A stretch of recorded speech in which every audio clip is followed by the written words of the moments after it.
Nah, itu pasti terjadi akan berujung di MK. Apakah itu mengenai perselisihan hasil pemilu presiden? Presiden akan datang, akan berhadapan dengan pembayaran utang dan cicilan pokok, bunga dan cicilan pokok yang sangat besar.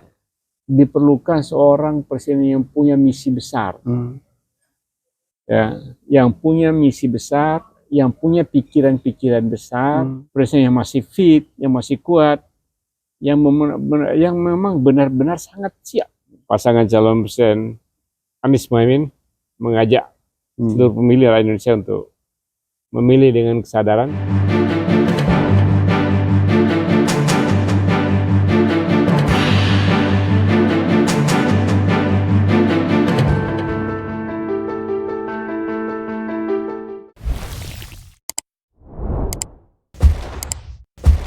Bismillahirrahmanirrahim. Assalamualaikum warahmatullahi wabarakatuh. Assalamualaikum warahmatullahi wabarakatuh.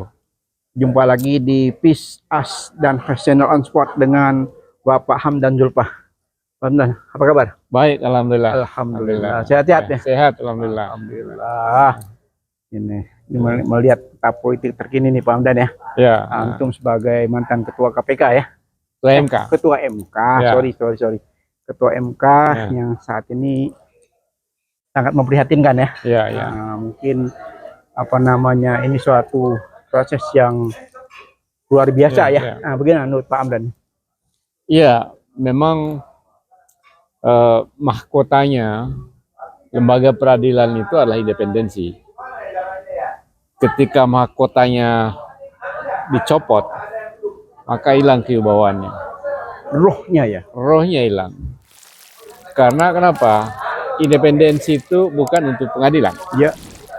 Tapi independensi diberikan kepada lembaga peradilan oleh konstitusi karena untuk rakyat. Untuk rakyat. Untuk rakyat. Karena rakyatlah yang paling lemah dalam urusan negara dibanding dengan pemerintah. Oh. Ya.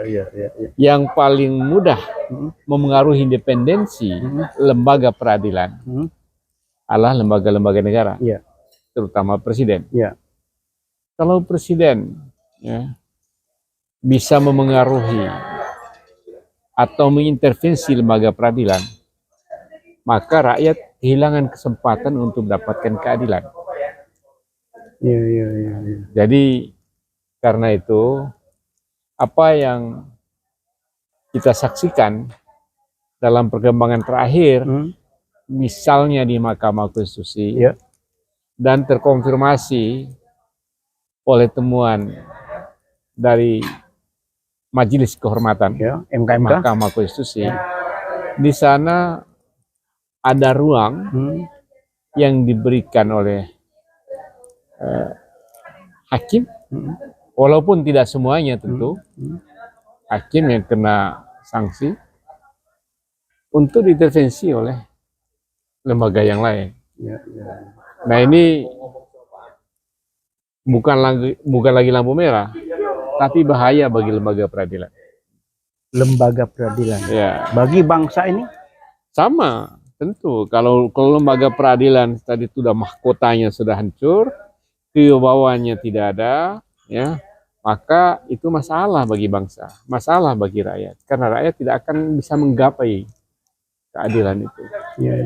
Karena keadilan bisa dicaplok oleh mereka yang memiliki kekuasaan. Itu intervensi istana terhadap MK, bisa begitu? Tidak tegas sebenarnya dalam putusan Majelis Kehormatan Mahkamah, tapi di sana dikatakan bahwa ada memberikan ruang intervensi. Entah dari mana. Nah, tapi saya kira rakyat bisa menyimpulkan sendiri dari mana intervensi itu berasal. Terjadi KKN itu lebih merupakan KKN yang nyata ya? Iya, ya mungkin bisa dikatakan itu, tapi dari putusan MK itu terbukti bahwa ada pelanggaran etik yang terjadi. Sampai ketuanya diberhentikan? Iya. Bukan saja ketua diberhentikan, yang lain juga terlalu permisif terhadap pelanggaran. Yang lain udah peringatan juga ya. Ya, permisif terhadap pelanggaran etik sehingga tidak bisa dicegah. Harusnya bisa dicegah oleh institusi MK, oleh awareness dari hakim-hakim yang lain. Karena saling menjaga, saling menegur itu menjadi penting. Kalau ada kecenderungan pelanggaran, itu harusnya terbangun. Biasanya begitu di MK. Tapi nampaknya dalam perkembangan terakhir, seperti yang ada dalam putusan Majelis Kehormatan, ada permisif terhadap pelanggaran. Ini sebenarnya bukan pertama sebenarnya yang terjadi. Jadi oleh karena itu, ini MK dalam menghadapi perselisihan hasil pemilu, dan itu pasti terjadi akan berujung di MK, apakah itu mengenai perselisihan hasil pemilu presiden, maupun juga DPR, DPRD dan DPD Indonesia, membangun kembali marwah dan kewibawaan Mahkamah Konstitusi menjadi penting dalam 1-2 bulan ini. Dengan cara apa? MK harus memberikan keyakinan kepada publik bahwa mereka independen. Apakah memungkinkan sementara kita melihat ya Ketua MK Anwar Usman itu menggugat ke Petun, dia tidak menerima dengan terpilihnya Soehartoyo, sehingga masih berbuntut panjang di masalah ini. Gimana menurut Pak Hamdan, Pak? Iya, apapun, tapi putusan Majelis Kehormatan Konstitusi sudah melarang Pak Anwar untuk mengadili segala sengketa berkaitan dengan hasil pemilihan umum untuk periode ini. Saya kira itu clear. Karena tinggal 8 hakim yang akan memiliki wewenang untuk memeriksa dan memutus nanti perkara pemilu. Walaupun itu juga pengalaman saya tidak mudah juga bagi 8 orang itu, karena biasanya ada 3 majelis, 1 majelis, jadi 3 majelis. Sekarang 8, jadi hanya 2 majelis tadinya. Bisa 2, kurang 1 ya. Karena kurang 1, karena 2 majelis ini pekerjaan menyelesaikan perselisihan legislatif, itu waktunya padat sekali. Dan itu tidak mudah sebenarnya. Kenapa tidak ditambahkan 1 lagi biar segera gitu, mungkin macam putusan presiden gitu? Ya tidak bisa, karena di situ masih ada Pak Anwar Usman yang masih merupakan masih anggota, dia ada di situ. Ya, tapi tidak bisa ikut memutus perkara pemilu. Jadi itu problemnya. Problem besar negara ini ya. Jadi selain itu mungkin saya menyerempet sedikit tentang pilpres ini, gimana Pak Hamdan supaya peta terkini nih. Ya kan 3 paslon ini sudah sudah siap berlayar ya beberapa hari. Mungkin tanggal 12 rencana ada debat publik ya. Gimana menurut Pak Hamdan? Saya kira begini, pilpres ini pilpresnya adalah saat yang sangat penting bagi perjalanan negara kita 5 tahun dan ke depan. Seorang presiden di Indonesia memiliki pengaruh yang sangat besar, baik terhadap birokrasi maupun perjalanan bangsa. Karena agak beda presiden di negara-negara yang sudah sangat mapan, walaupun di mana-mana pun pengaruh presiden itu sangat kuat, tapi Indonesia itu jauh sangat dominan. Karena itu siapapun yang terpilih menjadi presiden haruslah orang yang hebat, orang yang memiliki fisik dan tenaga yang harus prima. Jangan bersiko untuk memilih orang yang kurang sehat. Lahir batin ya. Lahir batin, tentu lahir batin.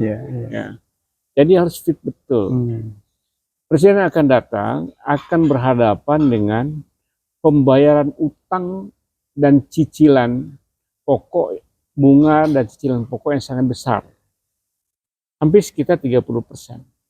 Itu yang harus dari APBN kita. Kalau APBN kita 3.300 triliun pada saat sekarang ini, sekitar 1.000 triliun hanya untuk bayar pokok saja dan bunga. Hanya tersisa pada 2.000 triliun. Dari 2.000 triliun itu, biaya rutin, pegawai, perbaikan dan sebagainya, itu cukup tinggi sehingga sangat kecil untuk biaya pembangunan. Nah, bagaimana caranya menaikkan biaya ini, menaikkan dan percepat roda pembangunan ini pada satu sisi. Kemudian yang kedua, menggerakkan rakyat ya, secara bersama-sama, gotong royong, memahami keadaan ini dan maju secara bersama-sama. Saya kira diperlukan seorang presiden yang punya misi besar, ya, yang punya misi besar, yang punya pikiran-pikiran besar, yang punya pikiran solutif, ya, yang jelas begitu. Belum lagi kita menghadapi ancaman korupsi yang masih sangat luar biasa. Yang terbukti sekarang banyak sekali, bahkan beberapa menteri yang harus ditangkap, ditahan. Nah ini yang ketemu, yang belum ketemu masih banyak. Nah, karena itu harus juga kita pikirkan seorang presiden yang clear and clean, presiden yang clear and clean, presiden yang jujur, presiden yang masih fit, yang masih kuat, yang memang benar-benar sangat siap. Tidak punya beban sejarah. Ya, termasuk tidak punya beban sejarah. Ya. Saya kira itu. Jadi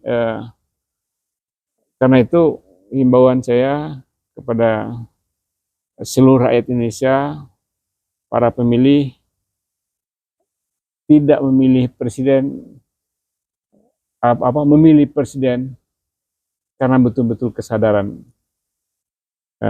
kesadarannya untuk kemajuan bangsa. Jadi tidak semata-mata karena faktor-faktor di luar itu. Terkait Pilpres 2024, wasit itu presiden kan harus netral ya. Nah mungkin saya sedikit bertanya dengan Pak Hamdan sebagai orang hukum ya. Kira-kira apa yang Bapak lihat? Ada seorang presiden yang masih menjabat saat ini, beliau mengiklankan satu partai politik dan situ ada anak sebagai ketua umum. Ini kayaknya belum pernah terjadi di era sebelum. Gimana pendapat Pak Hamdan itu, Pak?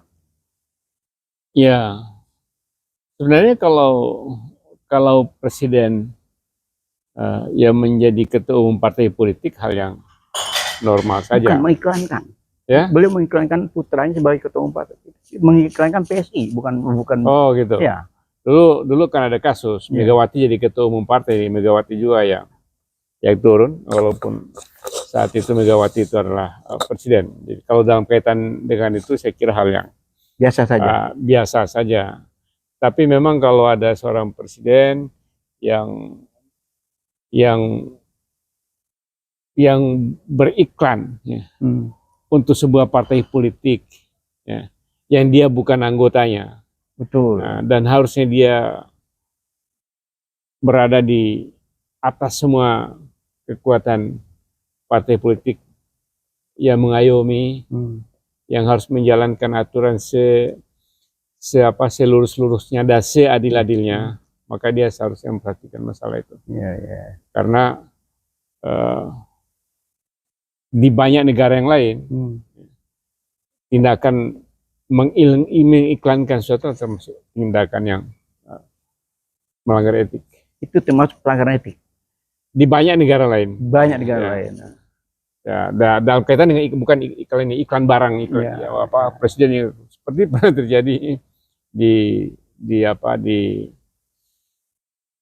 Thailand.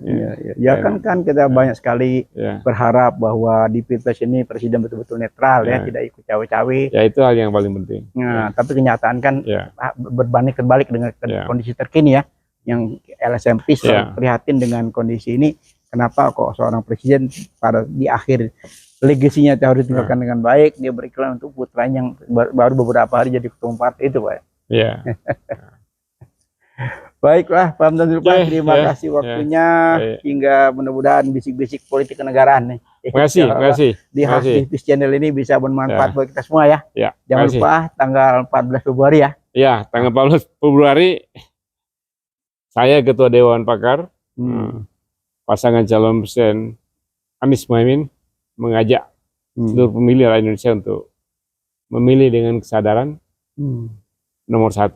calon ini calon yang rekam jejaknya sangat baik, teruji, sangat fit, dan memiliki mimpi besar untuk membangun bangsa yang menjadi bangsa besar. Nomor 1, pasangan Anies dan Muhaimin. Masya Allah. Dengan memilih pasangan Amin dan Gus Imin, insya Allah perubahan bisa terwujud di tahun 2004 katang. Amin. Baiklah, bisik-bisik politik negara ini dengan Bapak Hamdan Zulfa, teman lama nih. Cuma lama nggak ketemu ya.